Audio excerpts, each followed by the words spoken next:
고구려가 삼국을 통일했더라면 이 질문만큼 우리 가슴을 뜨겁게 그리고 또 아프게 만드는 화두가 있을까요? 광개토대왕, 장수왕. 그 거대한 이름이 이끌던 최전성기의 고구려. 우리는 상상합니다. 고구려가 통일을 이뤘다면 지금과는 비교도 할 수 없는 거대한 대제국이 되었을 것이라고. 어쩌면 지금 우리가 겪는 이 숱한 시련들은 없었을 것이라고. 하지만 이 모든 기대와 상상은 일어나지 않은 역사에 대한 미련일 뿐입니다. 역사가들은 이 질문에 답하기를 무척이나 부담스러워합니다. 사료가 부족할 뿐더러 감정이 개입된 상상만으로 현실을 재단하려 들기 때문이죠. 그럼에도 불구하고 우리는 물어야 합니다. 도대체 왜 그 강력했던 고구려는 통일에 실패했을까요? 미스터리는 장수왕의 시간표에서 시작됩니다. 427년 장수왕은 수도를 국내성에서 평양으로 옮깁니다. 명백한 남진의 의지였습니다. 그리고 436년 고구려는 북중국에 북연을 두고 부귀와 대치하다가 결국 북연의 왕과 백성을 통째로 흡수하는 대승리를 거둡니다. 이제 고구려는 북쪽을 안정시키고 전성기를 맞이할 준비가 끝났습니다. 모든 힘을 남쪽으로 쏟아부어 백제와 신라를 제압할 완벽한 기회였습니다. 그런데 역사의 기록이 여기서 멈춥니다. 장수왕이 다음 행동, 즉 백제의 수도 한성을 함락시키는 것은 무려 475년의 일입니다. 436년에서 475년까지 거의 40년에 가까운 시간. 특히 가장 힘이 멈췄어야 할 이 잃어버린 20년의 공백.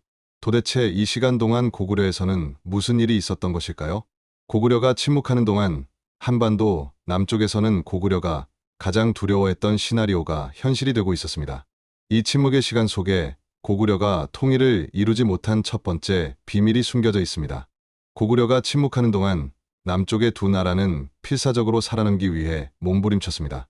먼저 백제입니다. 계로왕은 국가재건에 모든 것을 겁니다. 왕성을 화려하게 짓고 성벽을 높이 쌓습니다. 훗날 역사는 이를 사치라고 기록했지만 실상은 달랐습니다. 이것은 지방 귀족들에게 분산된 힘을 왕에게로 모으고 국가의 통치 기능을 강화하려던 처절한 개혁이었습니다. 하지만 모든 개혁은 그 개혁의 이유 때문에 실패하기도 합니다. 왕권 강화를 위한 개혁은 필연적으로 내부의 분열을 낳았습니다. 이 싸움은 단순히 왕과 지방 세력의 다툼이 아니라 왕의 동생, 삼촌, 중앙의 핵심 귀족들, 바로 그 가족 내부에서 벌어진 권력 투쟁이었습니다. 결국 이 갈등 속에서 백제의 귀족 일부가 고구려로 망명하는 사태까지 벌어집니다. 신라는 더욱 비참했습니다. 그들은 바다 건너 외의 끊임없는 침공에 시달리고 있었습니다. 을지왕이 전투 중 포로로 잡힐 뻔했다가 짙은 안개 덕분에 겨우 살아남았다는 기록이 있을 정도로 그말로 아슬아슬한 생존을 이어가고 있었습니다. 견디다 못한 신라는 결국 고구려에 구원을 요청합니다. 장수왕은 군대를 보냅니다. 하지만 이번엔 단순한 구원군이 아니었습니다. 그는 군사 고문단 혹은 주둔군의 형태로 상당수의 병력을 신라 내부에 상주시킵니다. 그리고 고구려는 선을 넘었습니다. 이 주둔군을 이용해 신라를 아예 속국으로 만들거나 친고구려 인사를 내세워 나라를 통째로 삼키려는 음모를 꾸민 것입니다. 이 음모가 누설되자 신라는 충격과 분노 속에서 자국에 주둔하던 고구려군을 처형해버립니다. 믿었던 고구려에게 발등을 찍힌 신라. 이제 기댈 곳은 아무 데도 없었습니다. 그들은 오직 자강의 길을 택합니다. 외침과 배신이라는 국가적 위기의식 속에서 흩어져 있던 민심을 하나로 모은 것입니다. 그 의지의 결정체가 바로 난공불락의 요새 3년 산성입니다. 고구려가 주춤하는 사이 먹잇감이었던 백제와 신라는 살아남기 위해 괴물이 되어가고 있었습니다. 고구려의 침묵이 깨진 것은 475년이었습니다. 잃어버린 20년이 끝나고 마침내 칼을 뽑아든 장수왕의 목표는 내부 분열로 썩어가던 백제였습니다. 단 7일, 백제의 수도 한성은 함락되었고 계로왕은 아차산 밑에서 비참한 최후를 맞이합니다. 백제는 멸망 직전에서 기적적으로 살아남습니다. 계로왕이 신라에 보냈던 아들 문주가 비록 너무 늦게 도착했지만 신라의 구원병 1만 명과 함께 남쪽 웅진으로 수도를 옮겨 나라의 명맥을 이은 것입니다. 왜 장수왕은 이들을 끝까지 추격하지 못했을까요? 그의 눈은 두 곳을 동시에 향하고 있었습니다. 첫째, 북쪽의 북위였습니다. 전쟁이 장기화되어 주력군이 남쪽에 묶이는 순간 북위가 즉시 고구려의 심장부를 타격할 것이라는 공포. 둘째, 신라의 1만 구원군이었습니다. 이들과의 전면전은 또 다른 장기전의 시작을 의미했습니다. 그리고 바로 이 순간 한반도 역사상 가장 강력한 동맹이 탄생합니다. 서로를 원수처럼 여겼던 백제와 신라가 고구려라는 공동의 적 앞에서 손을 잡은 것입니다. 바로 낮의 동맹입니다. 이것은 단순한 외교적 수사가 아니었습니다. 495년 고구려가 백제를 공격하자 신라가 즉각 원군을 파견해 고구려군을 격파해버립니다. 그렇다면 이제 다시 처음의 질문으로 돌아가야 합니다. 고구려는 왜 20년이나 침묵하며 이 모든 상황을 자초했을까? 첫 번째 진실은 고구려의 내부에 있습니다. 그 잃어버린 20년은 침묵의 시간이 아니었습니다. 아마도 피비린내 나는 내전의 시간이었을 것입니다. 수도를 국내성에서 평양으로 옮긴다는 것. 그것은 단순히 수도를 이전하는 것이 아니라 지배 세력 전체를 교체하는 혁명이었습니다. 옛 수도의 귀족들과 새 수도의 귀족들. 장수왕은 남쪽을 정복하기에 앞서 20년간 내부의 적들과 피해 숙청을 벌여야 했습니다. 두 번째 진실은 지정학적 족쇄입니다. 고구려는 단 한순간도 양면 전쟁의 위협에서 벗어난 적이 없습니다. 특히 장수왕 시대의 북위는 후연과는 비교도 안 되는 초강대국이었습니다.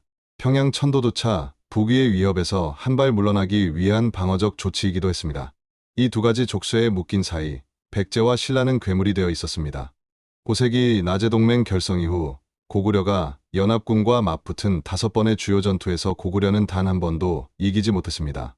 하지만 고구려가 백제나 신라 단독으로 싸웠을 때는 4승 1패로 압도적인 우위를 보였습니다. 답은 명확했습니다. 고구려는 하나는 압도할 수 있었지만 둘을 동시에 상대할 힘은 없었습니다. 장수왕 사후 고구려는 위대한 군주의 카리스마가 사라지자 다시금 끔찍한 내전에 빠져들었고 그토록 원했던 한강 유역마저 신라에게 빼앗기며 통일의 기회를 영원히 잃어버리고 맙니다. 고구려가 삼국 통일을 이루는 것은 헬난이도의 과업이었습니다. 먼저 국내 정치가 완벽하게 안정되어야 했습니다. 동시에 북쪽의 중국 왕조가 어떤 이유로든 고구려를 침략할 수 없는 상태여야 했습니다. 그리고 바로 그 기적의 타이밍에 백제와 신라 두 나라를 동시에 무너뜨릴 군사력을 투사해야 했습니다. 하지만 고구려의 국력은 그 모든 것을 동시에 감당할 만큼 압도적이지 못했습니다. 그들의 거대한 영토는 축복이 아니라 모든 전선의 힘을 분산시켜야 하는 지정학적 족쇄였습니다. 심지어 그 거대한 영토 안에는 언어와 문화가 다른 말갈족 같은 수많은 이질적 집단이 섞여 있어 온전한 힘을 집중시키기 어려웠죠. 설령 기적이 일어나 백제와 신라를 무너뜨렸다 한들 통일 유지는 더욱 불가능했을 겁니다. 점령지에 대규모 군대를 주둔시켜야 반란을 막을 수 있는데 그 순간 고구려의 북쪽 국경은 무방비 상태가 되어 중국 왕조의 침략을 자초하게 될 테니까요. 결국 고구려를 가로막은 것은 백제와 신라의 저항만이 아니었습니다. 그것은 중국이라는 거대한 외부의 위협이었고 만주와 한반도를 동시에 경영해야 했던 고구려의 지정학적 한계 그 자체였습니다. 우리는 일어나지 않은 역사를 안타까워합니다. 하지만 역사는 우리에게 만약이 아닌 통찰을 요구합니다. 고구려의 실패는 우리에게 명확한 교훈을 줍니다. 제국의 압도적인 힘만으로는 모든 것을 가질 수 없다는 것. 그 힘이 아무리 강해도 내부의 분열과 외부의 족쇄라는 한계를 넘어서지 못한다면 멸망을 각오한 자들의 처절한 저항을 결코 꺾을 수 없다는 것을 말입니다. 고구려, 백제, 신라. 세 나라는 서로를 자극하고 위기에 빠뜨리며 그 속에서 각자의 변신을 꾀하고 살아남아 역동적인 무대를 만들어냈습니다. 결국 역사란 그 격동의 순간을 이겨내고 살아남은 자의 몫입니다. 고구려의 이야기가 흥미로우셨다면 구독과 좋아요 부탁드립니다. 역사 통찰이었습니다.